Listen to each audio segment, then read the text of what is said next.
Good morning. I am checking in. I'm sorry, I look a little rough. That's because I spent my first night in my little temporary cabin. And I gotta tell you, it was a reality check. Okay, so I went into it knowing that it was gonna be rough because I'm kind of roughing it for a little bit, clearly, because I'm waiting for construction on my main cabin. So I don't have Starlink set up yet, so I knew that was gonna be a struggle. And so I started up my generator. I have my heater all set up. So I had my generator running, and it starts getting dark. And within about an hour and a half or so of setting up my generator, and it was already dark, it stopped running. And this thing is supposed to run hours. It's a brand new generator. And I was not about to come back outside to check to see what was wrong because it's already dark. And I'm just like, I'm not used to anything yet. I gotta understand noises and things like that. I'm not coming outside at night. So I went last night without any generator, which wasn't a big deal because the only thing I really needed it for was to charge my phone, which ended up dying at some point at night. I had like a little one of those camp lights, so I didn't battery operated camping lights, so I did not necessarily need the generator for lights. So, but if to keep my phone charged, I was okay with not watching TV or whatever, and no Starlink anyway, so I barely had internet. In fact, I had SOS on my phone almost all night. But I'm used to that. I was okay with that. So the heater though, for the life of me, I could not figure out the heater. I mean, I understand that it's new and maybe there was gas air in the lines and all kinds. I checked everything. I knew you have to kind of finesse it a little bit and hold down the thing for 30 seconds. I did all those things all night. I did those things to the point where I'm like, is the gas tank on? I started watching videos to see what does it look like when the gas tank is on versus when it's off, because I'm not used to propane tanks.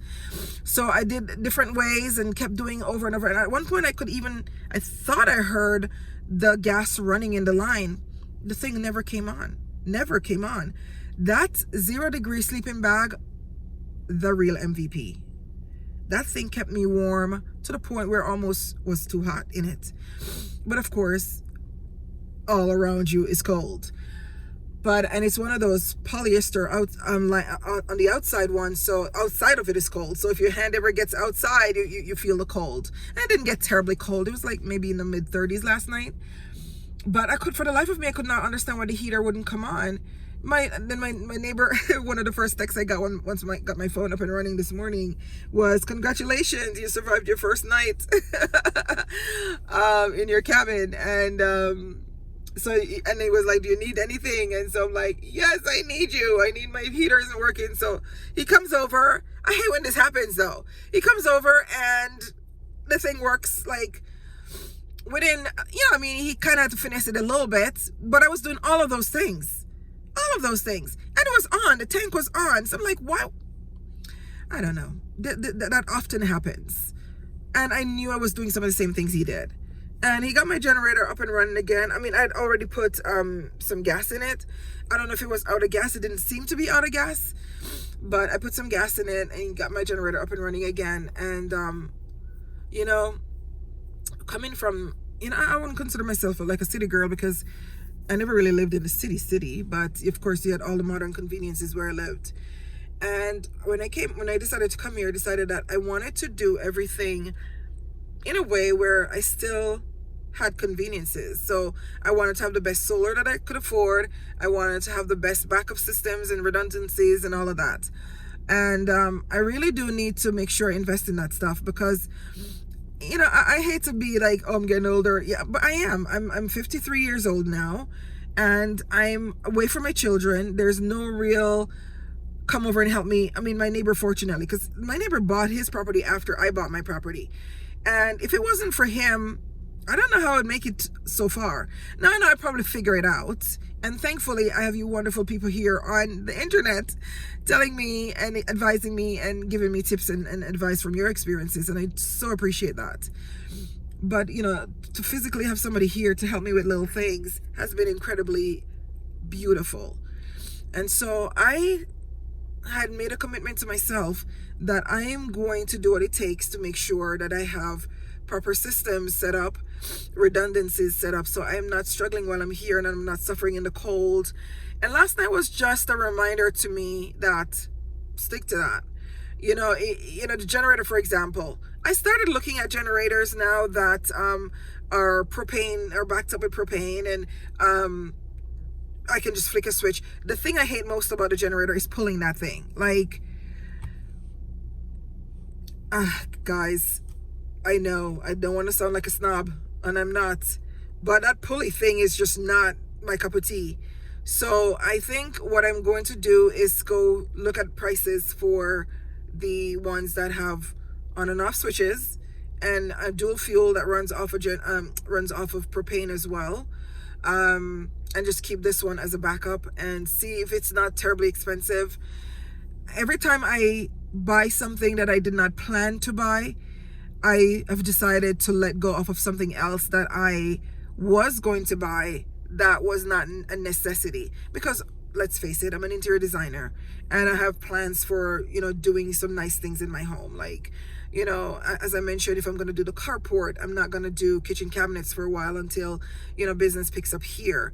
Because I have to be mindful of the fact that I'm in a new area and I'm trying to establish my business in this new area, and anything can happen. It may or may not happen as I'm hoping. So I need to be in a position where I have a little bit of money saved up. So I'm not trying to like spend every single cent that I've saved up, but at the same time, I want to make sure that I'm not struggling here at night when it's cold or anything like that. And you know, I have 4 decent walls around me and a roof. So the point of all this, and I sound like I'm rambling at this point, but if I'm going to invest in something, then I may have to give up something on the other side just to make it happen. But I now see the importance of, because it could have been worse last night. Just think about it. If I needed that, if I needed the generator for some other reason other than just to charge up my phone, and for light, I didn't necessarily need the light, like I said, because I had like the camping lights. If I needed it beyond that, it would have been detrimental for me. And I'm not coming outside, like I said, to go check on it. And even so, I didn't know how to fix anything if there was something wrong with it. I did not think that it could be gas needed, because we had just put gas in it. But you know, I have the little tank thingies with the gas, and we only put a small portion of that gas in it, and it looked like it was full. So I don't know if it just wasn't full and it looked like it's full. I don't know. It's very deceptive. And the heater, that still blows my mind, because I've used a heater before. I went camping one time not too long ago, in October actually, and I used a little buddy heater, or was it a Mr. Heater? A buddy heater, I think it was. And yeah, I knew that it takes a while for it to warm up, and I knew it takes a while for you to, and you have to hold it upright, because I was leaning that thing trying to start it and it wouldn't start, and figured out that, oh, it has to be upright. So I don't know. It was just, I think it was just a test for me to really see what I'm made of last night, and I failed it a little bit. I really did. But thanks to you guys, because if it wasn't for you guys, I would not have gotten the sleeping bag. I would not, because I would have thought my heater would be sufficient, and clearly that didn't work out. And I would have been laying there freezing last night if I didn't have that sleeping bag. So this is why I'm so thankful that I made a decision to start a YouTube channel to document this journey. And I'm so thankful that you guys have come alongside me to help me through this. And this video may be crooked. So thank you guys so much. Thank you for that.